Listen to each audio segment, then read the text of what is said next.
السلام عليكم ورحمة الله وبركاته. الحمد لله كفى، الصلاة والسلام على نبينا المصطفى وعلى آله وصحبه نجوم الهدى قادة التقى. أما بعد، فقد قال الله عز وجل في محكمه التنزيل بعد أعوذ بالله من الشيطان الرجيم. بسم الله الرحمن الرحيم. ولا تدع من دون الله ما لا ينفعك ولا يضرك فإن فعلت فإنك إذا من الظالمين. صدق الله العلي العظيم.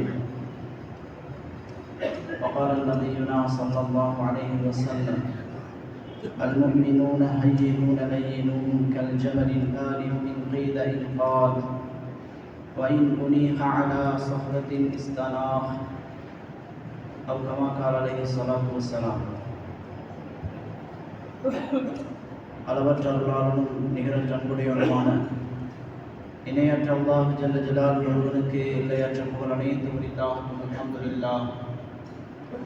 ஸலாத் என்னும் கருணையும் சலாம் என்னும் ஈடேற்றமும் இவ்வுலகிற்கோர் அருள்கொடையாக வந்துதித்த பெருமானார் முஹம்மது முஸ்தபா அஹ்மது முஜ்தபா சர்தாரே தோ ஆலம் சாந்தி நபி ஸல்லல்லாஹு அலைஹி வஸல்லம் அவர்களின் மீதும் அன்னவர்களின் பரிசுத்தமான குடும்பத்தினர்கள் அன்னவர்களின் தோழமைக்காக வேண்டி ரப்புல் இஸ்ஸத் அல்லாஹ் ஜல்ல ஜலாலுஹுவினால் தேர்ந்தெடுக்கப்பட்டவர்கள் சஹாபாக்கள், தாபிஊன்கள், தபஉ தாபிஈன்கள், அவுலியாக்கள், நாதாக்கள், கியாமத்துடைய நாள் வரும் வரைக்கும் அன்னவர்களுடைய வாழ்க்கை வழிமுறைகளை தன்னுடைய வாழ்க்கையில் எடுத்து நடக்க வேண்டும் என்ற முயற்சியில் ஈடுபட்டு கொண்டிருக்கும் அனைத்து நல்லடியார்கள் மீதும் உண்டாவதாகும்.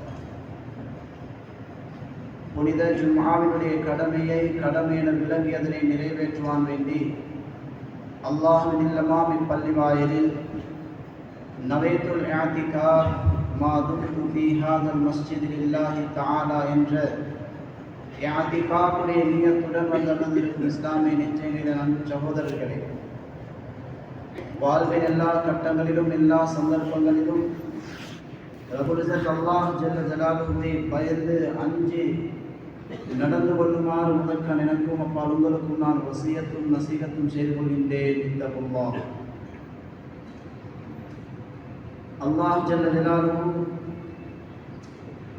அடியான் பாவம் செய்வதை விட அவனை மன்னிப்பதற்குண்டான அவகாசங்களை அதிகமாகவே கொடுத்திருக்கிறான் என்றால் அது மிகையாக மாட்டாது. அடியான் செய்கின்ற ஒவ்வொரு சிறு சிறு அமலுக்கும் அல்லாஹ் அவனுடைய பாவங்களை மன்னிக்கின்றான், அந்தஸ்துகளை உயர்த்துகின்றான், நன்மைகளை கொடுக்கக்கூடியவனாக இருக்கிறான். அடியானை பரிசுத்தப்படுத்துவதற்காக வேண்டி, அடியானை தூய்மையாக்குவதற்காக வேண்டி தன்னிடத்தில் தயாரித்து வைத்திருக்கக்கூடிய இன்பங்களின் உச்சகட்டம், ரஹ்மத்துடைய உச்சகட்டம், இதை என்னுடைய அடியான் அடைந்து கொள்ளணும் என்பதற்காக வேண்டி எங்களுக்கு அல்லாஹ் தந்த ஒரு உன்னதமான ஒரு மாதம் தான் இந்த ரமதானுடைய மாதமாக இருந்து கொண்டிருக்கின்றது. அன்பு நிறைந்த அல்லாஹ்வின் நல்லடியார்களே, இந்த வருடமும் இந்த புனித ரமதானுடைய மாதத்தை அடைந்து அந்த ரமதானுடைய மாதத்தினுடைய பெரும்பான்மையான பகுதியை கழித்தவர்களாக 27வது நோன்பை நோற்றவர்களாக வீற்றிருக்கும் பாக்கியத்தை அல்லாஹ் எங்களுக்கு நசீபாக்கி இருக்கிறான். ஒவ்வொரு ரமதானிலும் அந்த ரமதான் வருவதற்கு முன்னால் சென்ற வருடத்தினுடைய ரமதான்களை நாங்கள் சிந்தித்து பார்க்க வேண்டும். அந்த ரமதானை நான் சரியாக பிரயோஜனப்படுத்தி இருக்கிறேனா? சகோதரர்களே, எங்களுடைய வாழ்க்கையில் 20, 30, 40, 50 வருடத்தினுடைய ரமதான்களை நாங்கள் சந்தித்து விட்டோம் என்றால் இந்த ஒரு ரமதானிலே என்னிடத்தில் நான் ஒரு நல்ல சிபத்தை, நல்ல தன்மையை உண்டாக்கி இருந்தால், அமலில் ஒரு பேணுதலை நான் உண்டாக்கி இருந்தால், அல்லது குர்ஆனுடைய திலாவத்தில் முன்னுரிமை காட்டுவதை நான் உருவாக்கி இருந்தால், அல்லது அஹ்லாக் ரீதியான ஏதோ ஒரு அமலை நான் உருவாக்கி இருந்தால், இந்த 30 வருடத்தினுடைய 40 வருடத்தினுடைய ரமலானினூடாக என்னிடத்திலே 30-40 நல்ல தன்மைகள் உருவாகி இருக்கும். மறுபக்கத்தில் ஒவ்வொரு ரமலானுடைய மாதத்திலும் நான் உறுதி கொள்கின்றேன், நான் இதற்கு பின்னால் பொய் சொல்ல மாட்டேன். ஒரு ரமலானிலே, இன்னொரு ரமலானிலே இதற்கு பின்னால் நான் கோல் சொல்ல மாட்டேன், நான் புறம் பேச மாட்டேன், அநியாயம் செய்ய மாட்டேன். இப்படி ஒவ்வொரு பாவம், ஒவ்வொரு தவறு, ஒவ்வொரு குற்றத்திலிருந்தும் நாம் தௌபா செய்திருந்தால் எங்களுடைய வாழ்க்கையிலிருந்து கிட்டத்தட்ட 30-40 கெடுதிகள் இல்லாமல் போயிருக்கும். ரமலான் வந்துதான் இருக்கின்றது, அந்த ரமலானுடைய நோன்புகளை நோற்றிருக்கிறோம், அந்த ரமலான் எங்களை கடந்து சென்று விட்டது. ஆனால் நாங்கள் அப்படித்தான் இருக்கிறோம் என்றால் இந்த வருடத்தினுடைய ரமலானும் அதே கதிதான் என்றிருந்தால், சகோதரர்களே, இந்த ரமலான் எங்களுக்கு கிடைத்ததில் எந்த ஒரு புண்ணியமும் கிடையாது, எந்த ஒரு நலமும் கிடையாது, எந்த ஒரு கயிறும் கிடையாது. இதனைத்தான் ஸல்லல்லாஹு அலைஹி வஸல்லம் சொன்னாங்க, மன் ஹுரிம கைரஹா ஃபகத் ஹுரிம். யார் இந்த ரமலானுடைய மாதத்தின் நலன்களை விட்டும் தடுக்கப்பட்டு விட்டார்களோ அவர்கள் அனைத்து விதமான கயிறுகளை, நலன்களை விட்டும் தடுக்கப்பட்டவர்களாக ஆகிவிட்டார்கள் என்பதாக ஸல்லல்லாஹு அலைஹி வஸல்லம் சொன்னார்கள். அன்பு நிறைந்த அல்லாஹ்வின் நல்லடியார்களே, 27 நோன்புகளை நோற்றவர்களாக இருக்கிறோம். என்னிடத்தில் எந்த அளவுக்கு தக்வா வந்திருக்கின்றது, என்னுடைய நோன்பினுடைய அசராத், நோன்பினுடைய பிரதிபலிப்பு இடத்தில் எந்த அளவுக்கு இருக்கின்றது என்று நேற்று இரவையும் இன்றைய சுபகையும் நாங்கள் கணிப்பிட்டு பார்த்திருந்தால் விளங்கியிருக்கும். நெருங்கும் செல்ல வேண்டிய அவசியம் கிடையாது. நேற்றைய இரவும் லைலத்துல் கத்ருடைய இரவு என்று கருதி, இரவு என்று நினைத்தவர்களாக அமல் இபாதத்துக்காக நேரம் ஒதுக்கினோம். மஸ்ஜிதில் வந்து தௌபா என்ன, இஸ்திக்ஃபார் என்ன, இன்னும் பல நல்ல காரியங்கள் என்ன செய்து கொண்டிருந்தோம். சஹரும் செய்து விட்டோம். ஆனால் ஃபஜ்ருடைய அதானுக்கு பின்னால் பார்க்கின்ற பொழுது நேரம் தவறி மஸ்ஜிதுக்கு வந்து விட்டோமோ என்ற ஒரு உணர்வு உண்டாகின்றது. சில மணி நேரத்துக்கு முன்னால் மஸ்ஜிது நிரம்பி இருந்தார்கள், சுன்னத்தான அமல்களில் தன்னை முழுமையாக ஈடுபடுத்தி இருந்தார்கள். ஏதோ இவர்களுக்கு முழுமையான தௌபா கிடைத்து விட்டது, இதற்கு பின்னால் அமல் ஒன்று செய்ய வேண்டிய அவசியம் கிடையாது என்பதை போன்ற ஒரு நிலை உண்டாகிவிட்டது. கவலைக்குரிய செய்தி கண்ணியமானவர்கள், கவலைக்குரிய செய்தி, கண்ணீர் வடிக்க வேண்டிய செய்தி. வளமையாக இருக்கக்கூடிய ஒரு சிலர்கள் மஸ்ஜிதை கூட்டி பெருக்கிக் கொண்டிருக்கிறார்கள். வளமையாக இருக்கக்கூடியவர்கள் மஸ்ஜிதுக்காக வேண்டிய அந்த ஃபஜ்ருடைய தொழுகைக்காக வந்திருக்கிறார்கள். எனவே ரமலான் என்னில் எந்த ஒரு மாற்றத்தையும் உண்டாக்கவில்லை. ஏனைய நாட்களை போன்று, ஏனைய மாதங்களை போன்றுதான் இந்த நோன்புடைய மாதத்தையும் நான் கழித்துக் கொண்டிருக்கிறேன், இந்த ரமலானையும் நான் கழித்துக் கொண்டிருக்கிறேன். என்னிடத்தில் அமல்ல ஒரு வித்தியாசம் உண்டாகவில்லை. ஃபஜ்ருடைய தொழுகை இமாம் ஜமாத் விடுவதன், ஃபஜ்ருடைய தொழுகை தப்பி போவதனுடைய அந்த விபரீதத்தை நான் இன்னும் உணரவில்லை என்றால், சகோதரர்களே, என்னிடத்தில் இன்னும் தக்குவா உண்டாகவில்லை என்பது அர்த்தம். இப்படி எத்தனை ரமலான்களை நாங்கள் கடந்தாலும் அது வெறுமனே ஒரு மாதத்தை கடந்ததாகத்தான் இருக்குமே தவிர, அந்த மாதத்தினூடாக அல்லாஹ் எதிர்பார்க்கக்கூடிய அந்த தக்குவா என்று சொல்லப்படும் இறையச்சம் உடையவர்களாக நாங்கள் மாற மாட்டோம். அன்பு நிறைந்த அல்லாஹ்வின் நல்லடியார்களே, ரமலானுடைய மாதத்திலே நாங்கள் செய்த அமல்கள், ஏதோ நோன்பு பிடித்தோம், ஏதோ சில நல்லவர்களை செய்திருக்கிறோம், இவைகளுடைய கபூலியத்துக்காக வேண்டிய துஆவிலே ஈடுபட வேண்டிய தேவை இருக்கின்றது. சஹாபாக்கள் ரமலானுக்கு 6 மாதங்களுக்கு முன்னால் ரமலானுக்கு தயாராகுவதை போல் ரமலான் முடிந்து வரக்கூடிய 5 மாதங்களுக்கு அந்த ரமலானுடைய மாதத்தில் செய்த அமல்களை ஏற்றுக்கொள்வாயாக என்று அல்லாஹ்விடத்திலே துஆ செய்யக்கூடியவர்களாக இருந்தார்கள், துஆ செய்யக்கூடியவர்கள் இருந்திருக்கிறார்கள். அன்பு நிறைந்த அல்லாஹ்வின் நல்லடியார்களே, எங்களுக்கு துஆ செய்ய வேண்டிய அவசியம் கிடையாது. ஏன்? அமல் செய்திருந்தால் தானே அதனுடைய கபூலியத்துக்காக துஆ செய்ய வேண்டும். எங்களுடைய ரமலான் தான், எங்களுடைய நோன்பு தான் இதர காலங்களை போன்று, இதர மாதங்களை போன்றுதானே கலைந்திருக்கின்றது. அமலுக்கு துஆவுக்கு என்ன தேவை இருக்கின்றது என்ற ஒரு நிலைப்பாடாகிவிட்டது. கை சேரும் சகோதரர்களே, கை சேரும். தப்பிப்போன ரமலான்கள் எங்களுடைய வாழ்க்கையில் திரும்பவும் கிடைக்குமா என்பது சந்தேகம். இந்த வருடத்தினுடைய ரமலானில் ஒரு சில நாட்கள் எஞ்சி இருக்கின்றது. இவைகளை பூர்த்தி செய்யும் பாக்கியம் நம்மில் எத்தனை பேருக்கு கிடைக்கும் என்பது சந்தேகம். இந்த நிலையில் கிடைத்ததை நாங்கள் பயன்படுத்திக் கொள்ளவில்லை என்றால், கிடைத்ததை நாங்கள் சந்தர்ப்பமாக அமைத்துக் கொண்டிருக்கவில்லை என்றால் நம்மை போன்ற கை சேதமுடையவர்கள் யாரும் கிடையாது. அல்லாஹ்விடத்திலே முகம் திரும்ப வேண்டும், அல்லாஹ்விடத்திலே அஸ்லான முறையில் தௌபா செய்ய வேண்டும், அல்லாஹ்விடத்திலே இஸ்திக்ஃபார் செய்ய வேண்டும். எங்களுடைய முழு கவனமும் ரப்புல் இஸ்ஸத் அல்லாஹ்வின் பக்கம் திருப்ப வேண்டிய மிகப்பெரிய ஒரு தேவையாக இருந்து கொண்டிருக்கின்றது. அன்பு நிறைந்த அல்லாஹ்வின் நல்லடியார்களே, சகோதரர்களே, இஸ்லாத்தினுடைய கடமைகளில் உலமாக்களிடத்திலே சொல்கின்றார்கள், இந்த ரமலானுடைய கடமை, நோன்பினுடைய கடமை, அது ஒரு 4வது கடமையாக இருக்கின்றது. ஷஹாதாவுக்கு பின்னால், ஷஹாதத்தைனுக்கு பின்னால், தொழுகைக்கு பின்னால் இருக்கக்கூடிய மிக முக்கியமான ஒரு அமலாக ஜகாத்துடைய கடமையை உலமாக்கள் எங்களுக்கு தெளிவுபடுத்தி இருக்கிறார்கள். ஜகாத் இஸ்லாத்தினுடைய 5 கடமைகளில் மிக முக்கியமான ஒரு கடமையாக இருந்து கொண்டிருக்கின்றது. இந்த ஜகாத்துடைய கடமையை நிறைவேற்றக்கூடியவர்களுடைய வாழ்க்கையில் அல்லாஹ் சுப்ஹானஹு வ தஆலா பரக்கத்தை உண்டாக்கி கொண்டிருக்கிறான். ஆனால் அதற்கு நிபந்தனை இருக்கின்றது. அந்த ஜகாத்தை நினைத்த மாதிரி கொடுக்க முடியாது. எங்களுடைய சமுதாயத்திலே எங்களுடைய சில மனிதர்கள் இருக்கிறார்கள், அவர்களுக்கு ஜகாத் கடமை கிடையாது. அவர்களுக்கு ஜகாத் கடமை கிடையாது. ஆனால் நான் ஜகாத் கொடுக்க வேண்டும் என்ற உணர்விலே பைத்து ஜகாத்தை தேடி வந்து அல்லது ஜகாத்துடைய அந்த நிறுவனத்துடன் சம்பந்தப்பட்டவர்களை அணுகி அவர்களுடைய சில ஆயிரக்கணக்கான ரூபாய்களை கொடுக்கின்றார்கள். சகோதரர்களே, அது சதகாவாகத்தான் நிறைவேறும், ஜகாத்தாக நிறைவேற மாட்டார். ஏன்? அவருக்கு ஜகாத் கடமை இல்லை. கடமை இல்லாத ஒருவரை ஜகாத் கொடுக்கும்படி இஸ்லாம் பணிக்கவில்லை, இஸ்லாம் திணிக்கவில்லை, கஷ்டப்படுத்தவில்லை. அதே நேரத்திலே தன்னுடைய பொருளில் ஜகாத் கடமையான எத்தனையோ எங்களுடைய உறவுகள், எத்தனையோ எங்களுடைய தனவந்தர்கள். கவலைக்குரிய செய்தி என்னவென்றால், அப்படி ஒரு கடமை இருக்கின்றதா என்ற உணர்வு கூட அவர்களுக்கு கிடையாது. அல்லாஹ் சுப்ஹானஹு வ தஆலா ஜகாத்தை உம்மத்தில் இருக்கக்கூடிய எல்லோருக்கும் விதியாக்கவில்லை. தொழுகை எடுத்துக்கொண்டால் உம்மத்தில் இருக்கக்கூடிய புத்தி சுவாதீனம் உள்ளவர்கள், பருவ வயதை அடைந்தவர்கள், இவர்களுக்கு தொழுகை கடமை.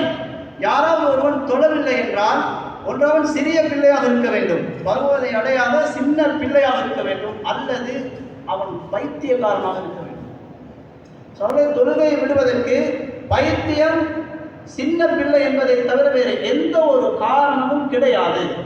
கடுமையான நோயாக இருக்குது, கடுமையான வருத்தமாக இருக்குது, கடுமையான பிஸி ஆகிட்டு, வியாபாரத்தில் கொஞ்சம் பிஸி ஆகிட்டு, வீட்டினுடைய ஃபங்க்ஷன்ல கொஞ்சம் பிஸி ஆகிட்டு, ஜனாசா வீடு, ஜனாசாவை அடக்கிற விஷயத்துல, ஜனாசாவை குளிப்பாடுற விஷயத்துல, ஜனாசாவை கஃன் செய்யற விஷயத்துல கொஞ்சம் தொழுகை தவறிட்டு, சகோதரர்களே, நொட்டி காரணங்கள் சொல்ல முடியாது.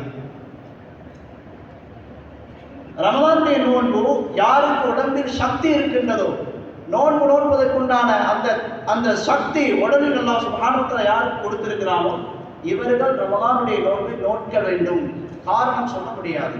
வேலை பளு, கொஞ்சம் கஷ்டமாக இருக்குது, சரியான வெயில், பிஸ்னஸ் செய்ய முடியாமல் இருக்குது, அதனால நோன்பு விட்டு முடியாது. கண்ணியமான சகோதரர்களே, கடுமையான நோய்வாய்ப்பட்டவராக இருக்க வேண்டும். நோன்பு நோன்பது அவருடைய உடம்புக்கு கேடுண்டாகக்கூடியதாக இருக்க வேண்டும்.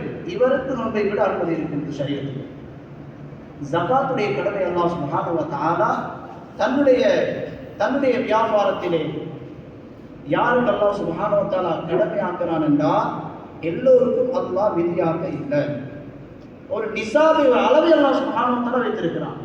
இந்த அளவை அடைந்தவர்கள் உம்மத்தில் இருப்பார்கள் என்றால் அல்லாஹ்வுடைய கட்டளை, குல் மின் அம்வாலிஹிம் ஸதகதன் துதஹிருஹும் வ துஸக்கிஹிம் பிஹா. நபியே நாயகமே, யாருக்கு ஜகாத் கடமையாக இருக்கின்றதோ, இந்த ஆயத்தை நன்காக விளங்க வேண்டும்.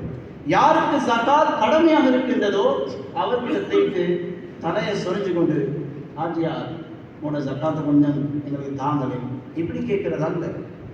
எங்களுடைய பலகீனம் சகோதரர்களை கோவித்துக் கொள்வார்களோ, மஸ்ஜிதின் பக்கம் வராமல் விட்டு விடுவார்களோ என்ற ஒரு பயத்தில் நாங்கள் தலசொரியில மாட்டு வைத்து உங்களோட ஜகாத்தை கொஞ்சம் இந்த போல தாங்களே. அல்லாஹ் சுப்ஹானஹு வ தஆலா சொன்னார், குல் மின் அம்வாலிஹிம் ஸதகா. யாருக்கு ஜக்காத் கடமையாக இருக்கின்றதோ அவருடைய பொருளில் இருந்து ஜக்காத்தை கலட்டி எடுங்கள். அல்லாஹ் சுப்ஹானஹு வ தஆலா சொல்றார், கலட்டி எடுங்கள். கெஞ்சவானம் தலசுரியமான நீங்க அவருடைய பொருள்ல அவருடைய வியாபார பொருள், நம்மில் அதிகமானவர்கள் வியாபாரிகள் இருக்கிறோம். எனவே வியாபார பொருளுடன் சம்பந்தப்பட்டவர்கள் இருக்கிறோம். வியாபார பொருளில் ஜக்காத் விதியானவர்கள் இருந்து கொண்டு இருக்கிறோம். சகோதரர்களே, இவர்கள் ஒரு வருடத்தினுடைய கணக்கை பார்த்து, அது எப்படி பார்க்க வேண்டும்? சந்திர கணக்கின்படி பார்க்க வேண்டும். சந்திர கணக்கின்படி, இஸ்லாமிய கணக்கின்படி. சென்ற வருடம் ரமலானுடைய மாதம் பிறை 26 பிறை 27 அவர் வியாபாரத்தை ஆரம்பித்திருந்தால், இந்த வருடம் ரமலானுடைய மாதம் பிறை 26 27 அவர் என்ன செய்ய வேண்டும்? தன்னிடத்தில் இருக்கக்கூடிய முழு சொத்துக்களுடைய ஸ்டாக் எடுக்க வேண்டும். கடையில் இருக்குதா, கடை செஞ்சு முடிக்கிறோமா, அது நாங்க புடவை கடை செய்கிறோமா, கொஞ்சம் கஷ்டமா இருக்குது, ஏன்னா எல்லாம் அளக்கணுமையா சார், 4-5 நாள் போகும், கொஞ்சம் சும்மா ஒரு கணக்குன்னு பார்த்து கொடுக்கவா? சகோதரிகளுக்கு முடியாது. சில கடைகள் இருக்கு, அங்க ஒவ்வொரு ஊசி ஊசாக கணக்கெடுக்க வேண்டும். ஒவ்வொரு ஊசி ஊசாக கணக்கெடுக்க வேண்டும். கண்ணியமானவர்களே, அந்த அளவாக ஜக்காத் கொடுக்க முடியாது. அல்லாஹ் சுப்ஹானஹு வ தஆலா குர்ஆனிலே ஜக்காத்தை பற்றி சுமார் 30 இடங்களில் குறிப்பிட்டிருக்கிறான். அதில் தொழுகையுடன் சேர்த்து 26 இடத்தில் அல்லாஹ் சுப்ஹானஹு வ தஆலா கொடுத்திருக்கிறான். தொழுகை எப்படி கூட்டாக நிறைவேற்றப்பட வேண்டிய, எந்த ஒரு சந்தேகமும் இல்லாமல், எந்த ஒரு அண்ணனமும் இல்லாமல் நிறைவேற்றப்பட முடியாத ஒரு அமலாக இருக்கின்றதோ, ஒரு 2 ரக்காத் தொழுது கொள்வோம். இப்போ போதும், பிறகு மிஸ் ஆன அடுத்த 2 ரக்காத் தொழுவோம் யாராவது லொகட்ட தொழுக இப்போ 2 ரக்காத் தொழுவோம், மிஸ் ஆனதை கொஞ்சம் பிறகு லேட்டாக தொழுது கொள்வோம். சோதனை முடியாது. இப்போ ஒரு 4 ரக்காத்தோட சேர்த்து 2 தொழுது கொள்வோம். பிஸி பசார்ல பிஸி ஆகிடுவோம், ஏன்னா பிஸ்னஸ் பிறகு கொஞ்சம் லேட்டாக அடுத்த 2 ரக்காத் தொழுது கொள்வோம். முடியாது. கண்ணியமான சகோதரர்களே, அன்னளவாக எப்படி தொழுகையை நிறைவேற்ற முடியாது, ஜக்காத்தை அன்னளவாக நிறைவேற்ற முடியாது. ஒவ்வொரு அணுவாக பார்க்கணும். எங்களுடைய ஸ்டாக், எங்களுடைய கடையில் இருக்கக்கூடிய ஒவ்வொரு சாமான்களையும் அணுவாக கணக்கெடுக்கணும். இப்போ அதுக்கு என்ன விலையை நாங்கள் போட்டுறோம்? விற்கிற விலையை போட தேவையில்லை. உங்களுக்கு எவ்வளோ கொஸ்டாக இருக்கிறதோ அந்த கொஸ்ட்டை போடுங்க. உங்களுக்கு நீங்க 1500 விற்கிறீங்க, உங்களுக்கு 1000 ரூபாய் கொஸ்டாக இருக்குதா, அந்த விலையை நீங்க போடுங்க. மொத்தமாக கணக்கு பாருங்க. மொத்தமாக கணக்கு பார்த்ததன் பின்னால் இப்ப எந்த கணக்கெடுத்து நாங்க ஜக்காத்தை கொடுக்கிறோம், எவ்வளோ இருந்தா நாங்க ஜக்காத்தை கொடுக்கிறோம்னு சொன்னால், தங்கத்தினுடைய பெருமதி இதை பார்க்க வேண்டும், அல்லது வெள்ளையுடைய பெருமதி இதை பார்க்க வேண்டும். சகோதரர்களே, தங்கத்துடைய பெருமதி என்றால் 85 கிராம் 10.5 பவுன் தங்கத்தினுடைய பெருமதி யாரிடத்தில் அந்த வியாபார பொருளினுடைய பெருமதி இருக்குமோ, சுமாராக ஒரு 22-23 லட்சம் என்று வச்சுக்கோங்களேன். 25 லட்சம் ஒருவருடைய வியாபார பொருள் இருக்கின்றது. அவரிடத்தில் இருக்கக்கூடிய ஸ்டாக்கினுடைய அளவு ஒரு 15 லட்சம். அவருடைய வரவேண்டிய 180% வரவேண்டிய அந்த கடன் நம்பிக்கை இருக்குது, அது ஒரு 5 லட்சம். பேங்க்ல இன்னும் ஒரு 5 லட்சம். இப்படி எல்லாம் போட்டு வச்சுக்கிறார். இதெல்லாத்தையும் சேர்க்கணும். இப்போ 60 லட்சத்துல 102% கணக்கு பார்த்து நாம் இந்த ஜக்காத்தை வெளியாகணும். அன்பு நிறைந்த அல்லாஹ் நல்லடியார்களே, இந்த ஜக்காத் என்பது தன்னுடைய பொருளில் இருக்கக்கூடிய ஒரு நஜீஸ், அசுத்தம். நாம் யாரும் அசுத்தத்தை வச்சுக்கொள்ள விரும்புகிறேன், அதை டக்குன்னு ஒதுக்கிடுவோம். நாத்தம் அடிக்கும், மற்ற பொருளும் அதால கெட்டு போய்க்கிறோம். ஸ்மெல் கொஞ்சம் வித்தியாசம் அடிக்கும், மற்ற பொருளுக்கு அது கெடுதி உண்டாகும், ஒதுக்கிடுவோம். சோதனை இந்த மாதிரி தான் இந்த ஜக்காத்துடைய பொருள். யாருக்கு அந்த ஜக்காத் கொடுக்க வேண்டியவர்களே அவருடைய பொருளில் இருக்கக்கூடிய நஜீஸ் தான். இது யாருக்கு கொடுக்குறேன்னா எங்களுக்கு நினைச்ச மாதிரி கொடுக்கலாம். சிலவங்க அப்படியே வச்சுக்கொண்டு கடைக்கு பிச்சை எடுக்க வரவங்க இருக்கிறாங்களே, இவங்களுக்கு கொடுத்துட்டு இதெல்லாம் கணக்கு பார்த்து வச்சிருக்கிற ஜக்காத் கொடுத்தேன் சோதனைகளை முடியாது. அல்லாஹ் சுப்ஹானஹு வ தஆலா அதுக்கு வேற 8 கூட்டத்தை அல்லாஹ் சொல்லிக்கிறான். கண்ணியமானவர்கள், இது விரிவான ஒரு விஷயம். சில அடிப்படை விஷயங்களை, தேவையான சில விஷயங்களை சொல்வதற்கு நாங்கள் கடமைப்பட்டிருக்கிறோம். எங்கட ஊர்ல மாஷா அல்லாஹ்னு சொல்லி நாம ஜக்காத் வசூலிக்க போகக்கூடிய சந்தர்ப்பத்தில் கண்ணியமானவர்களே இப்படி ஒரு பழக்கம் இருக்குது. என்ன, போன வருஷம் எவ்வளவு கொடுத்தா ஹஜ்ரத்? போன வருஷம் எங்களுக்கு காட்டும், ஏன்னா அதைத்தான் எழுத சொல்லுவார். போன வருஷம் ஒரு 5000 ரூபாய், இந்த வருஷம் அதே போட்டுக்கோங்க. வேணாம் கண்ணியமான சகோதரர்களே, இது ஜகாத்தாக நிறைவேற்ற மாட்டாது. ஒரு 15 போட்டுக்கோங்களே, ஒரு 20 போட்டுக்கோங்களே. நாம இது கேட்கிற முதலாவது, ஆஜியார் நீங்க கணக்கு பார்த்தீங்களா? உங்களோட வியாபாரத்தில் உங்களோட இந்த கடையில் இருக்கக்கூடிய பொருளுக்கு ஜகாத் உண்மையில கடமையாகிறான். அப்படி கடமையாக இருந்தால் எவ்வளவு கடமையாகும் நீங்க அதை சொல்லே ஆக வேண்டும். அந்த ஒரு பகுதி, அந்த அமௌண்ட்டை நீங்க கொடுத்தே ஆக வேண்டும். கண்ணியமான சகோதரர்களே, ஒருத்தருக்கு ஜகாத் கடமையா இருக்குது, 1 லட்சம் 2 லட்சம் 3 லட்சம் 10 லட்சம் கடமையா இருக்குது சொல்றாரு, ஒரு 5000 ரூபாய் போட்டுக்கோங்க. கண்ணியமானவர்களே, பகுல பைத்து ஜகாத் முடிவு செஞ்சிருக்குது. இப்படி கடமையானவர்களிடத்தில் 5000 எடுக்கிறது இல்லை. பைத்து ஜகாத் எடுக்கிறது அந்த பிச்சைக்கார சதி நாங்கள் எடுக்கிறது இல்லை. கண்ணியமான சகோதரர்களே, பைத்து ஜகாத் என்பது உம்மத்துடைய தேவைக்காக வேண்டி பாடுபடக்கூடியவர்கள், கஷ்டப்படக்கூடியவர்கள். இது யாரும் ஊழியர்கள் இல்லை, இதில் யாரும் சம்பளம் எடுக்கக்கூடியவர்கள் அல்ல. தன்னுடைய தொழில, தன்னுடைய வியாபாரத்தை, தன்னுடைய கடைகளை மூடிட்டு, தன்னுடைய வேலை வெட்டிகளை கொஞ்சம் அட்ஜஸ்ட் பண்ணிட்டு இந்த புனிதமான வேலைக்காக வந்திருக்கிறார்கள். அன்பு நிறைந்த அல்லாஹ் நல்லடியாருடைய சகோதரர்கள், எனவே தயவு செய்து உங்களுடைய ஜகாத்துகளை சரிவர கணக்கு பார்த்து கொடுப்பதற்குண்டான முயற்சி எடுங்கள். நாம சொல்லல 100க்கு 100 ஒரு ஜகாத்துக்கு கொடுங்க, அப்படி சொல்லல. நாம குறைஞ்சது 100க்கு ஒரு 50% கொடுக்கிறேன், 50% கொடுக்கிறேன். போன வருடத்தினுடைய முயற்சி அல்ஹம்துலில்லாஹ் 2 கோடி நாங்கள் டார்கெட் பண்ணினதுல கிட்டத்தட்ட 1 கோடியுடைய அமைப்பு அல்லாஹ் சுப்ஹானஹு வ தஆலா அந்த பைத்து ஜகாத்துல சேர்க்கிறதுக்கு ஒரு அமைப்பு உண்டாக்கி அதற்கு ஒத்துழைத்தவர்கள் இருக்கிறார்கள். எங்களுடைய தனவந்தர் இந்த பஜார்ல தான் எல்லாம் போகுது. இந்த பஜார் சகோதரர்களே, ஒருவருடன் பேசக்கூடிய நேரத்தில் அவர் சொல்றாரு, எதுக்கு ஜகாத் கொடுக்கணும் என்ற அறிவு கிடையாது. பாருங்க எந்த இடத்துல நாம இருக்கிறோம் சொல்லி. அதுல எங்களை ஜகாத்தை ஊர்ல பள்ளி கட்டுறாங்க, அதுக்கு நாம கொடுத்தோம். பள்ளி எந்த கேட்டகரியில வருது? அல்லாஹ் குர்ஆன்ல சொல்லக்கூடிய இந்த 8 கூட்டத்தில் வருதான். பள்ளி என்ன மிஸ்கீனா, பள்ளி ஃபகீரா, அல்லது தாலிமினா, கடன்காரனா? பள்ளி என்ன ஷக்சியத் இருக்குது? கண்ணியமான சகோதரர்களே, எங்களுடைய சதகாக்கள் அங்கே கொடுக்க வேண்டும். ஜகாத்துகள் மஸ்ஜித் கட்டுவதற்காக வேண்டி கொடுக்க முடியாது. அன்பான சகோதரர்களே, ஆனா இந்த பஜார்ல தான் நாங்கள் வியாபாரம் செய்யணும். எந்த அளவுக்கு விளங்கிக்கிறோம் நாங்க? எங்களுக்கு வெறுமனே சாமான போடுற, பிசினஸ் பண்ற, லாபம் எடுக்கிற, இதை தின்ற, குடிக்கிற, இப்படிதான் காலம் கலைஞ்சு கொண்டிருக்குது. ஏன்னா ஜகாத் எப்படி நாம் நிறைவேற்ற வேண்டும் என்று தெரியாது. ஒரு சில சகோதரர்கள் இருக்கிறார்கள், அல்லாஹ் அவர்களுக்கு பரக்கத்து செய்ய வேண்டும், அல்லாஹ் அவருடைய ஆயுள்ல பரக்கத்து உண்டாக்க வேண்டும், அவருடைய தொழில பரக்கத்து உண்டாக்கணும்.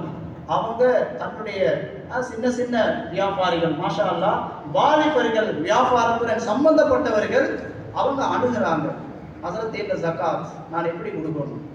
அவர்களுடைய முழுமையான ஜகாத்தை சதம் கணக்குடன் சேர்த்து கொண்டு கொடுக்குறாங்க. சுபஹானல்லாஹ், உருவாகுறாங்க, மாஷா அல்லாஹ் உருவாகுறாங்க. ஒருத்தர் வந்தார், அவருடைய கணக்கெல்லாம் சொன்னார், ஹஸரத் என்னுடைய வியாபார பொருள் இவ்வளோ இருக்குது, கிட்டத்தட்ட ஒரு 5 லட்சத்துடைய சாமான் என்ன இருக்குது, எனக்கு வர வேண்டிய சந்தி எல்லாம் பார்க்கக்கூடிய நேரத்தில் ஒரு 8 லட்சம் மாதிரி எல்லாம் டோட்டல் 3 லட்சம் டோட்டல் என்னுடைய அந்த வியாபாரத்தினுடைய இந்த வருஷம் கணக்கு பார்க்கக்கூடிய நேரத்தில் இருக்கிற சாமான் 5 லட்சத்துக்கு இருக்குது, எனக்கு வர வேண்டிய சந்தையெல்லாம் பார்க்கக்கூடிய ஒரு 3 லட்சம் இருக்குது, மொத்தமாக 8 லட்சம் தான் இருக்குது. சோதனை இவர் சொன்ன நான் ஜகாத் கொடுக்கணும். அல்லாஹ் சுப்ஹானஹு வ தஆலா இவருக்கு ஒரு சந்தர்ப்பம் கொடுத்திருக்கிறான், இவருக்கு ஒரு வாய்ப்பு அல்லாஹ் கொடுத்திருக்கிறான். கண்ணியமானவர்களே, நீங்க போங்க தங்கத்துல தான் உங்களுக்கு கடமையாகணும் என்று சொல்லி அனுப்ப முடியாது. அவருக்கு சொல்லப்பட்டு உங்களுக்கு வெள்ளியில கணக்கு பார்த்து கொடுக்கணும், வெள்ளியில கணக்கு பார்த்து கொடுக்கணும். அவ பார்த்து சொல்லுங்களே, சுப்ஹானல்லாஹ், வெள்ளியில் கண்ணியமானவர்களே 595 கிராம் வெள்ளியினுடைய பெறுமதி பணம் இருக்கும் என்றால் கிட்டத்தட்ட ஒரு 2,20,000 சொச்சம். இந்த வெள்ளியினுடைய கணக்கின்படி அவரிடத்தில் பொருள் இருக்கும் என்றால் அதுக்கு அவர் ஜகாத் கொடுக்கலாம். புகழப்படக்கூடிய, வரவேற்கப்படக்கூடிய ஒரு விடயம். அவர் முன்வருகின்றார், நான் ஜகாத் கொடுக்கிறேன். அவருடைய ஜகாத் கிட்டத்தட்ட ஒரு 20,000 சொச்சம் வருது. அவர் அதில் அரவாச வைத்து ஜகாத்து கொடுத்துட்டு பேலன்ஸை நெருக்கமானவர்கள் இருக்கிறாங்க கஷ்டத்தில், அவங்களுக்கு 2ஆக பிரித்து கொடுக்க போறீங்க. மாஷா அல்லாஹ் சுப்ஹானஹு வ தஆலா இப்படிப்பட்டவர்களை பார்த்து சந்தோஷப்படுறான். இவங்களோட இவங்களோட வியாபாரத்தில் அல்லாஹ் சுப்ஹானஹு வ தஆலா அபிவிருத்தியை பரக்கத்தை அல்லாஹ் சுப்ஹானஹு வ தஆலா உண்டாக்குறாங்க. கண்ணியமான சகோதரர்களே, ஜகாத் அது கடன் கொடுப்பதை போன்று இருக்கக்கூடாது. ஸல்லல்லாஹு அலைஹி வஸல்லம் சொன்னாங்க, 5 விடயங்கள் நடந்து விட்டால் உம்மத்திலே சொறிவாங்கப்படுவது, கல்மாரி பொழியப்படுவது, வெள்ளங்கள் வருவது, அனர்த்தங்கள் உண்டாகுவது ஆமாம் என்று சொன்னார்கள். ஒன்றுதான் ஜகாத்து மகரமா, ஜகாத்தை கடன் கொடுக்கிற மாதிரி கஷ்டத்தோட கொடுக்கிற, அது ஓண்ட சொத்து இல்லாது, அது ஏழைகளுடைய சொத்து, அது மிஸ்கீன்களுடைய ஃபுகராக்களுடைய சொத்து, அது கடனாளிகளுடைய சொத்து, அது புதிதாக இஸ்லாத்துக்கு வந்தவர்களுடைய சொத்து.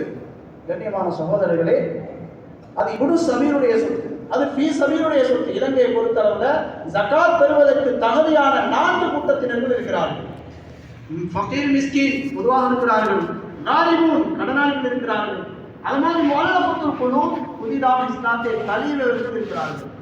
முஅல்லஃபத்துல் குலூப் எடுத்தால் இவங்க கண்ணியமானவர்களே அருமை சஹாபாக்கள் எடுத்தோம் என்றால் அவங்க புதிதாக இஸ்லாத்துக்கு வந்தவர்கள் தான். ஆனால் அவங்கள்ட்ட தக்வா, அவங்கள்ட்ட ஈமான் எந்த அளவுக்கு இருக்கும் என்று சொன்னால் படைப்பினங்கள்ட்ட கையேற்றக்கூடியவர்களாக அவங்க இருக்கல. படைச்சவன்ட்ட தான் கையேற்றினான், படைச்சவன்ட்ட தான் கேட்டான். எனக்கு என்ன நடந்துட்டீங்கன்னு சொன்னா, இந்த புதிதாக இஸ்லாத்தை தழுவிய சகோதரர்கள் அவர்கள் புதிதானவர்கள் அல்ல. சகோதரர், நீங்க நினைச்சுக்கோங்க, நீங்க இஸ்லாத்தில் பழமை வாய்ந்தவர்களாக விட்டீர்கள். 10 வருஷம் 15 வருஷம் வந்து சொன்னது, நான் புதுசா இஸ்லாமில் வந்தேன், எனக்கு ஏதாவது ஒரு உதவி. ஒவ்வொரு வருஷமும் இவர்களுடைய நிலைப்பாடு இப்படி ஆகிவிட்டது. சகோதரர், இவர்களுக்கு நின்று பிடிச்சி ஒரு வியாபாரம் செய்யக்கூடிய அந்த தாக்கத்தில், ஏன்னா எல்லாமே இப்ப எப்படி இருக்குது, என்ன சரி ஒரு காரணத்தை சொல்லி கலெக்டர் வைத்து சட்டாத்தாங்க, என்னத்த சரி ஒரு காரணத்தை சொல்லி ஹாஜா கிட்ட கலெக்டர்.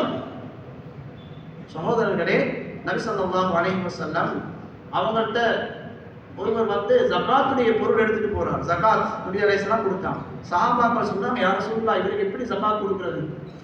நபி அலைஹிஸ்ஸலாம் சொன்னாங்க, அவர் கேட்டால் நான் கொடுத்தேன். அவர் தகுதி இல்லை என்றால் நரகத்தினுடைய ஒரு துண்டை எடுத்துக்கொண்டு செல்கிறார். நரகத்தினுடைய ஒரு துண்டை எடுத்துக்கொண்டு செல்கிறார். நான் தகுதி இல்லைன்னா சிலர் உருவாகி விட்டார்கள். மாஷா அல்லாஹ், சென்ற வருடங்களில் அவர்களுக்கு ஜகாத்துடைய பணம் கொடுக்கப்படுகின்றது. கஷ்டவாளிகள் என்று, அவர்கள் தேவையுள்ளவர் என்று கருதப்பட்டு அவர்களுக்கு கொடுக்கப்படக்கூடிய நேரத்தில் சில தாய்மார் வந்து சொன்னாங்க, ஹஸரத், நான் என்னுடைய கணவனோடு சேர்ந்துட்டேன், இந்த வருஷம் கொஞ்சம் கஷ்டத்தோடு நான் இருக்கிறேன், எனக்கு இது எடுக்க இயலுமா? எனக்கு இது எடுக்க இயலுமா? மாஷா அல்லாஹ், கண்ணியமானவர்களே, உணர்றாங்க இது நரகத்துடைய துண்டு, எனக்கு தகுதி இல்லைண்டா. தகுதி என்று சொன்னால் அவர்களுக்கு அடம் பிடித்து சண்டை பிடித்து எடுக்கலாம். கண்ணியமானவர்கள், எனக்கு தேவை, எனக்கு தகுதி, நீங்க தரத்தான் சொல்லி எடுக்கலாம். அன்பு நிறைந்த அல்லாஹ் நல்லடியார்களே, சகோதரர்களே, எனவே பைத்து ஜகாத் நிறுவனம் மாஷா அல்லாஹ் எங்களுடைய வதுல்லையில அது சேவைகள் செய்து கொண்டிருக்கிறார்கள். எங்களுடைய இந்த பஜாரில் நாங்கள் சம்பாதிக்கக்கூடியவர்கள் இருக்கிறோம். மாஷா அல்லாஹ் எங்களை பஜார்ல சம்பாதிக்கக்கூடிய நேரத்தில் எங்களுடைய மக்களுடன் கொடுக்க வாங்கல் செய்கிறோம், சாமான் விற்கிறோம், வாங்குறோம். பொருளாதாரம் எங்களுடைய நடைமுறைகள் இங்கே நடந்து கொண்டிருக்கிறது. அவர்கள் 150% வதுல்லையுடன் அவர்களுடைய ஜகாத்துடைய பொருள்களை, பணங்களை கொடுக்க வேண்டும்.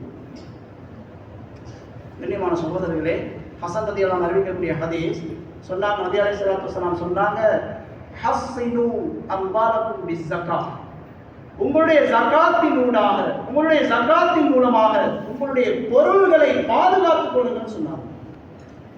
எந்த கூட்டம் ஜகாத்து கொடுக்க பின்வாங்குகிறார்களோ, எந்த கூட்டம் ஜகாத்து கொடுப்பதற்கு பயப்படுகிறார்களோ, கஞ்சத்தனம் உண்டாகும் என்று பயப்படுகின்றார்களோ, கண்ணியமான சகோதரர்களே, அவர்களுக்கு நிச்சயம் கஞ்சத்தனம் உண்டாகும், நிச்சயம் உண்டாகும். சட்டம் போட்டு செய்கிற வேலை கண்ணியமான சகோதரர்களே உருவாக்கப்பட வேண்டும். எப்படியானவர்கள்? ஒரு உலமாக்களுடைய, வாலிபர்களுடைய, தனவந்தர்களுடைய ஒரு குழு உருவாக்கப்பட வேண்டும். இவர்கள் பயிற்றுவிக்கப்பட வேண்டும். ஒரு கடைக்கு போனா அங்குள்ள அந்த முதலாளி என்ன சொல்லணும், உங்களோட கடையில ஸ்டாக் எடுக்கணும், உங்களோட கடையில் ஸ்டாக் எடுக்கணும், உங்களுக்கு நாம் உதவி செய்யணும். முழுசா ஸ்டாக் எடுத்ததன் பின்னால் இவ்வளோ உங்களோட பொருள்ல இருந்து ஜகாத் கடமையாகும், விதியாகுது, இது நீங்க என்ன செய்ய போறீங்க? இதில் ஒரு 50% நீங்க பைத்து ஜகாத்து கொடுங்க. ஒரு 50% உங்களோட குடும்பத்துல ஜகாத்து பெற தகுதியானவர்கள் இருப்பாங்க அல்லவா, அவர்களுக்கு நீங்க கொடுங்க ஆஜியா. இதோட பொருள்ல அபிவிருத்தி உண்டாகும், இதோட பொருள்ல வளர்ச்சி உண்டாகும். அல்லாஹ் சொல்றான், அந்த நஜிஸை வெளியாக்குறதன் மூலமாக அல்லாஹ் ஜல்ல ஜலாலுஹு அவர்களை பரிசுத்தப்படுத்துறான், அவர்களுடைய பொருளில் பரிசுத்தத்தை உண்டாக்குறான், அவர்களுடைய பொருளில் அபிவிருத்தி அல்லாஹ் சுப்ஹானஹு வ தஆலா உண்டாக்குறான். சரியாக ஜகாத்து கொடுத்தவர்கள் கணக்கு பார்த்து ஸ்டாக் எடுத்து யாரெல்லாம் ஜகாத்து கொடுப்பார்களோ இவர்கள் ஒரு நாளும் லொஸ்ட் ஆக மாட்டாங்க. உலகத்தில் இவர்கள் ஒரு நாளும், கண்ணியமான சகோதரர்களே, இது கேரண்டி. இது குர்ஆன் ஹதீஸுடைய வாக்குறுதிகள் என்ன? இவன் ஒரு நாளும் நஷ்டவாளியாக மாட்டான், இவன் ஒரு நாளும் லொஸ்ட் ஆக மாட்டான். கண்ணியமான சகோதரர்களே, சரியாக எதையும் செய்வதற்கு முடிய வேண்டும், சரியாக எதையும் செய்வதற்கு முடிய வேண்டும். இன்னும் சிலர் ஜகாத்து கொடுக்காம இருக்கிறதுக்கு காரணம் தேடுற, சிலர் மாஷா அல்லாஹ் கொடுக்கிறது காரணம் தேடுற, எப்படியாவது கொடுக்கணும் என்று சின்ன சின்ன வியாபாரிகள், சில பெரும் பெரும் வியாபாரிகள் அவர் ஜகாத்து கொடுக்காம இருக்கிறதுக்கு உண்டான காரணங்களை தேடி முடிக்கிற காரணங்களை தேடி. சகோதரர்களே, சிலர் ஜகாத்து கொடுக்க கூடாது என்றதுக்காக வேண்டி கணக்கு பார்க்கிற டேட் வர முன்னால இருக்கிற சல்லிக்கு ஒரு வாகனத்தை வாங்கி போட்டுரு, இருக்கிற சல்லிக்கு ஒரு ப்ராப்பர்ட்டி வாங்கி போட்டுரு, தப்பில்ல. அவனுடைய எண்ணம் ஜகாத்து கொடுக்காம இருக்கணும் என்றிருந்தால் இது மகா தப்பு. அவன் அல்லாஹ் ஏமாத்துறான் என்று நினைச்சு கொண்டு தன்னைத்தானே ஏமாற்றிக் கொண்டிருக்கிறான். தன்னுடைய வியாபாரத்துக்கு, தன்னுடைய பொருளாதாரத்துக்கு நஷ்டத்தை, விளைவை அவன் உண்டாக்கி கொண்டிருக்கிறான். அன்பு நிறைந்த அல்லாஹ் நல்லடியார்களே, சகோதரர்களே, ஜகாத் நாங்கள் தனிமையிலும் கொடுக்கலாம். உலமாக்கள் சொல்கின்றார்கள், ஜகாத்துடைய பணம் ஷாஃபி மதத்தினுடைய அடிப்படையில் இந்த 8 கூட்டத்தில் ஒவ்வொரு கூட்டத்தில் குறைந்தது ஒரு 3 பேருக்காவது என்னுடைய ஜகாத்து போய் செய்யணும். ஒருத்தருக்கு 10,000 ஜகாத் கடமையா இருக்குது. இப்ப ஃபகீர், மிஸ்கீன், காரிபின், கடனாளிகள், மிஸ்கீன்கள், ஃபகீர்கள் இருக்கிறார்கள். இவங்க 3 பேருக்கு இந்த 10,000 பிரிச்சு கொடுக்குறாங்க. என்ன நடக்க போகுது? ஒன்றும் நடக்காது. அதே நேரத்தில் அந்த 10,000 வைத்து ஜகாத் அவர் கொண்டு வந்து கொடுக்கிறாரு. மாஷா அல்லாஹ் எல்லாருடைய ஜகாத்துடைய பொருளுடன் சேர்ந்து எங்கள் ஒரு பகுதியாக சேர்ந்துட்டு இப்ப அதன் ஊடாக ஃபகீர்கள் இருக்கிறார்களா கொடுக்கலாம். ஒத்தருக்கு 2 பேருக்கல்ல, பலருக்கு கொடுக்கப்படுது. மிஸ்கின்கள் இருக்கிறார்களா கொடுக்கலாம்.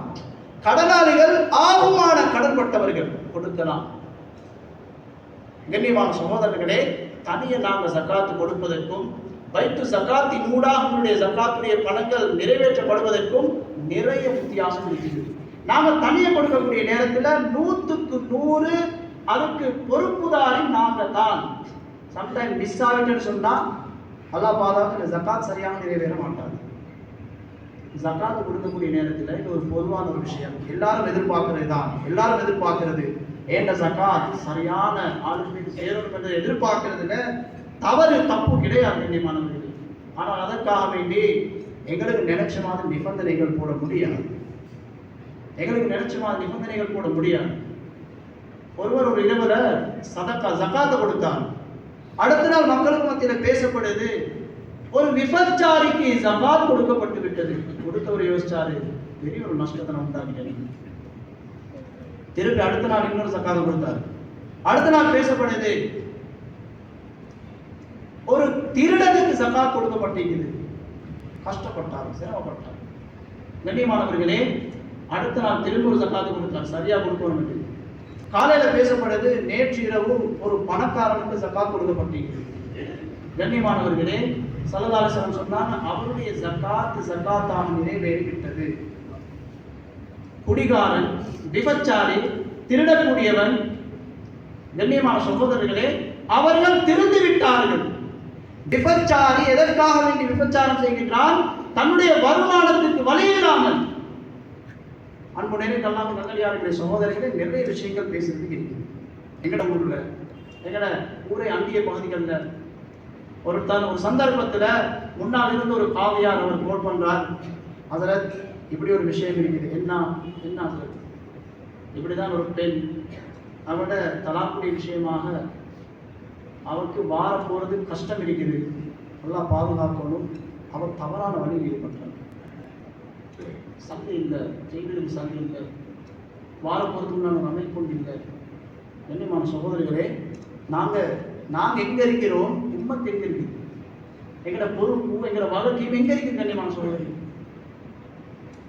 நினைச்ச மாதிரி நாங்கள் சக்காத்தை நிறைவேற்றிட்டா போதுமாது. பைத்து சக்காத் வாரவர்களுக்கெல்லாம் இந்த அப்படியே அனுப்பிட்டா போதுமாது. கண்ணியமானவர்களே, அவர்களை பரிசீலித்து இவர் சொல்வது உண்மையா பொய்யா என்று ஒரு தடவைக்கு பல தடவை அங்க பார்த்து கொடுக்கிறது தவற. கண்ணியமான சகோதரர்களே, கொடுக்கக்கூடியவர்கள் தப்பி விடுவார்கள். என்னுடைய சக்காத்தை கொடுத்து விட்டு இங்கே இருக்கக்கூடிய நிறுவனத்தில் இருக்கக்கூடியவர்கள் மாட்டிக்கொள்வார்கள். அவர்கள் தவறான முடிவுகள் எடுக்கும் பட்சத்தில் நாம சொல்லல 100 சரியா செய்யறோம். முன்பின்கள் இருக்குது கண்ணியமான சகோதரர்களே, சரி செய்து கொண்டு போக வேண்டிய தேவை இருக்குது. உங்களுடைய ஒத்துழைப்புகள் மிக அத்தியாவசியமானதாக இருக்குது. ஜகாத்தை சிலவங்க கேட்பாங்க, சிலவங்க வெட்கத்தின் காரணமாக கேட்க மாட்டாங்க. கண்ணியமானவர்களே, அப்படிப்பட்ட ஒரு இடம் சாதாரணமாக ஒரு 20 அடி அல்லது ஒரு 15 அடி ஆழ அகலம், நீள அகலம். ஒரு இதுக்கு 5 குடும்பம் வாழ்றாங்க. 5 குடும்பம், 5 பேரும் திருமணம் செஞ்சிருக்காங்க. அந்த வீட்டுக்கு போய் பார்த்தா கண்ணீர் வடிக்க வேண்டிய செய்தி என்ன தெரியுமா? ஒரு ரூம் எப்படி இருக்குதுன்னா, நாம் யாரும் இருக்க மாட்டோம். ஒரு ரூம் எப்படி இருக்குதுன்னு சொன்னா, ஒரு கட்டில் போடப்பட்டிருக்குது, அதுக்கு ஒரு புடவையினால ஒரு திரை போடப்பட்டு அது ஒரு ரூமாக இருக்குது. சகோதரர்களே, இவர் எப்படி வாலிபன், திருமணம் முடித்து வாலிபன், எப்படி இவன் தன்னுடைய குடும்ப வாழ்க்கை நடத்துவான்? இதை தேடி பார்த்து செய்யறது மிகப்பெரிய ஒரு கடமை. கண்ணியமான சகோதரர்களே, ஒருவர் வாகனம் வைத்திருக்கிறார், ஒருவர் நல்ல டிப்டப்பா இருக்கிறார். பார்க்கக்கூடிய நேரத்தில் அவர் மாஷா அல்லாஹ் அவர் கஷ்டவாதின்னு விளங்குதில்லை. ஏன்னா அவர் வெட்கப்படுவார் தன்னுடைய கஷ்டத்தை வெளியே சொல்றதுக்காக வேண்டி. அவர் அணுகி அவரோட பேசி பார்க்கக்கூடிய நேரத்தில் அவர் ஜகாத்து பேர் எவ்வளவு தகுதியானவர் என்பதை உணர்ந்து கொள்ளலாம். கண்ணியமானவர்கள், தேடி பாருங்க. அப்படி எத்தனை பேர் தேடி பார்த்திருக்கிறோம். சொல்ல முடியல, சமுதாயத்தில் கேட்க முடியல, இவர் எப்படி அப்பா இவருக்கு ஜகாத் கொடுக்கிறது? உலமாக்கள் இருக்கிறார்கள். கண்ணியமான சகோதரர்களே, அவருக்கு செய்து கொடுக்கப்பட வேண்டிய ஒரு நிலை இருக்குது. ஆனா கேட்கறதுக்கு வைக்கப்படுவாங்க. அல்லாஹ் சுப்ஹானஹு வ தஆலா கண்ணீர் வடிக்கிறாங்க. யாரா நீதான் என தேவை நிறைவேற்றும். கண்ணியமான சகோதரர்களே, கேட்கிறதுக்கு வெட்கப்படக்கூடியவர்கள் இருக்கிறார்கள். தேடி செய்யணும் அவங்களுக்கு. இது ஜகாத்துடைய மிகப்பெரிய ஒரு கடமை. லிஸ்ஸாஇலி வல் மஹ்ரூம், அல்லாஹ் குர்ஆன்ல சொன்னான், கேட்கக்கூடியவர்களுக்கும் கொடுக்கணும். அது மாதிரி மஹ்ரூம் கேட்காம அவங்க தன்னை யதஅஃபஃபூன அனின்னாஸ், மக்களிடத்துல அவங்க தேவையற்றவர்களாக இருப்பதற்கு, தன்னுடைய கண்ணியத்தை பாதுகாத்துக் கொள்வதற்கு அவர் இருக்கிறார். அவர் ஒரு பிராடோட போவாரு, அவர் பிரீமியோட போவாரு. ஆனா அவர் பட்ட கடனாளியாக இருப்பாரு. எதற்காக கடன் பட்டிருப்பார் தெரியுமா? வட்டிக்காக வேண்டி, ஊட்ட கெட்டுறதுக்காக வேண்டி, வாகனம் வாங்குறதுக்காக வேண்டி அல்ல. ஆகுமான முறையில கடன் பட்டிருந்தால் அவர் பிளைட்ல போனாலும் அவருக்கு ஜகாத் கொடுக்கணும். அவர் கார்மீன் லிஸ்ட்ல வாரார். அன்புடைய நல்லடியார்கள் சகோதரர்கள், எனவே இப்படிப்பட்ட கடமைகளை நிறைவேற்றுவதற்கு இந்த வருடமும் எங்களுடைய ஊரில் இருக்கக்கூடிய எங்களுடைய தனவந்தர்கள் இருக்கிறார்கள், முசக்கிகள் இருக்கிறார்கள், ஜகாத் கடமையாளர்கள் இருக்கிறார்கள். தயவு செஞ்சு இப்படி ஒரு பழக்கம் இருக்குது. இப்ப பைத்து ஜகாத்துல உள்ள சில நண்பர்களுக்கு ஒரு பயன், ஹஸரத் ரமதான் முடிய போகுது முடிஞ்சு போனா என்ன நீங்க மிஸ் பண்ணிட்டீங்க, ரமதான் வரலே சோதரி, இப்படி காரணம் சொல்ல வேணாம், நொண்டி காரணம் சொல்லாதீங்க தயவு செஞ்சு. ஜகாத் என்பது ரமதானுடைய மாதம் மாத்திரம் நிறைவேற்றப்பட வேண்டிய ஒன்று அல்ல. அது முழு வருடமும் அதனுடைய செயல் திட்டம் சென்று கொண்டிருக்கும். இப்ப துல்காதால ஜகாத்து கடமையானது, அவருடைய ஜகாத்தை துல்காதால தான் கொடுக்கணும். இல்ல முன்கூட்டி கொடுக்கணும்னு சொல்லி ஆதரவு உள்ளவர்கள், அந்த நன்மை ஆதரவு வைப்பவர்கள் எத்தனை பேர் இருக்கிறவங்க? ஜகாத்தை கொடுக்கறதுக்கு நாம பின்வாங்குறோம், அதுக்குள்ள முன்கூட்டி கொடுக்குவாங்க. கண்ணியமான சகோதரர்கள், நொண்டி காரணங்கள் தயவு செஞ்சு செய்யாது. வரக்கூடிய நேரத்துல அவங்கள வெல்கம் பண்ணுங்க, அவங்களோட உள்ளங்கள் குளிரக்கூடிய வார்த்தைகள் சொல்லுங்க. தவறு இருக்கும், பிழை இருக்கும், மாஷா அல்லாஹ் இருக்கும், இல்லாமல் மனிதன் தான். உள்ளம் குளிரக்கூடிய வார்த்தைகள் சொல்லுங்க, அனுசரிங்க அவங்களை, வரவேற்று அவங்களை. மாஷா அல்லாஹ், நாம செய்ய வேண்டிய வேலையை நீங்க செஞ்சு கொண்டிருக்கிறீங்க, அல்லாஹ் உங்களுக்கு இரட்டிப்பான நன்மைகளை தருவான். ஆனா நீங்க உங்களோட செயற்பாடு இப்படி கொஞ்சம் செஞ்சு போனா நல்லது. சகோதரர்களே, யாருடைய உள்ளம் இதை கபூல் செய்யும், இந்த அணுகுமுறைகளோட மாஷா எங்களுடைய ஜகாத்துடைய பணங்களை, ஜகாத்துக்கு அதிகமான பணங்களை கொடுத்து எங்களுடைய பைத்து ஜகாத்தை வளர்த்தெடுத்து சொல்றாங்க உலமாக்களுடைய ஒரு கணிப்பீடு, உலகத்துல 100% முஸ்லிம்கள் அவர்களுடைய ஜகாத்தை நிறைவேற்றுவார்கள் என்றால் உலகத்தினுடைய பஞ்சம் இல்லாமல் இருக்கு. உலகத்துடைய பஞ்சம் சுபஹானல்லாஹ். ஜகாத் யாரு கடமை? முஸ்லிம்கள் தான் கடமை, மூமினுக்கு தான் கடமை, அந்நியர்களுக்கு கடமை இல்லை. உலகத்துடைய அடிப்படையில் 100%